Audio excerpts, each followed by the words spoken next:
청취자 여러분 안녕하십니까? 조상진입니다. 12월 31일 수요일 VOA 한국어 방송 시작합니다. 먼저 이 시간 주요 소식입니다. 도널드 트럼프 대통령은 29일 이스라엘이 지난 6월 이란을 상대로 벌인 12일간의 전쟁에서 타격한 탄도미사일 역량을 이란이 재건하기 위한 노력을 계속할 경우 미국은 이스라엘의 추가 공격을 지지할 것이라고 말했습니다.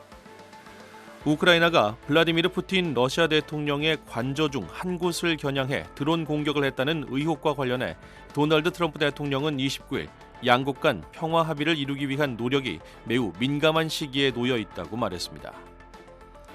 미군이 서던 스피어 작전의 일환으로 최근 동태평양에서 마약 밀매 선박을 공습해 2명이 사망했다고 29일 확인했습니다. 여러분께서는 지금 VOA 한국어 방송을 함께하고 계십니다. 첫 소식입니다.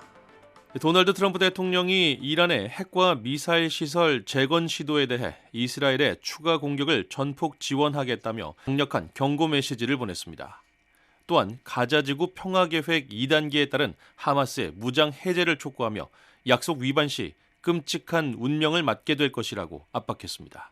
이조은 기자가 보도합니다. 도널드 트럼프 대통령은 29일 이스라엘이 지난 6월 이란을 상대로 벌인 12일간의 전쟁에서 타격한 탄도미사일 역량을 이란이 재건하려는 노력을 계속할 경우 미국은 이스라엘의 추가 공격을 지지할 것이라고 말했습니다. 트럼프 대통령은 이날 플로리다의 마라라고 자택에서 베냐민 네타냐후 이스라엘 총리를 맞이한 직후 기자들에게 이 같은 발언을 했습니다.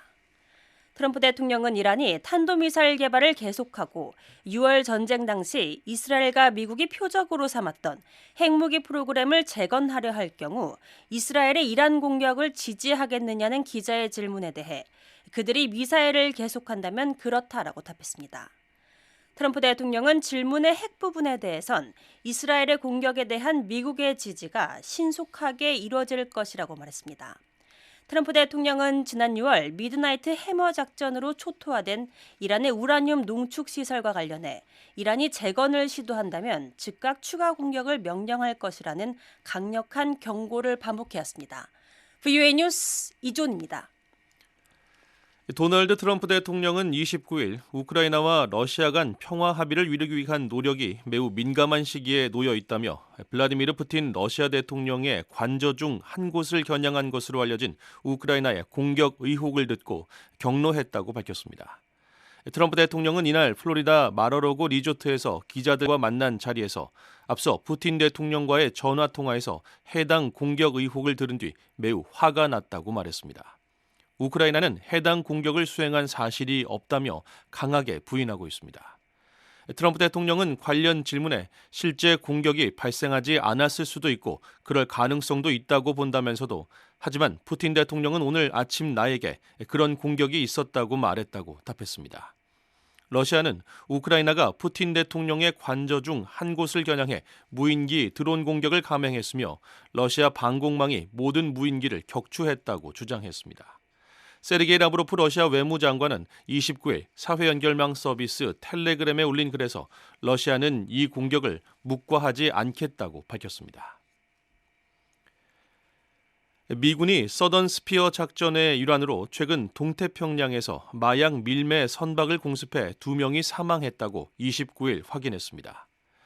미 남부사령부는 이날 사회연결망 서비스 X에 올린 글에서 12월 29일 피트 헤그세스 전쟁부 장관의 지시에 따라 합동 태스크포스 서던 스피어가 국제해역에서 테러 조직으로 지정된 단체가 운용하는 선박에 대해 치명적인 군사 타격을 실시했다고 밝혔습니다.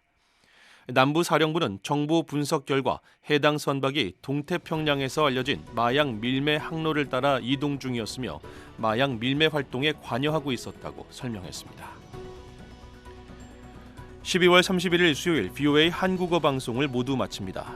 미국의 수도 워싱턴에서 보내드린 VOA 한국어 방송, 저는 조상진이었습니다.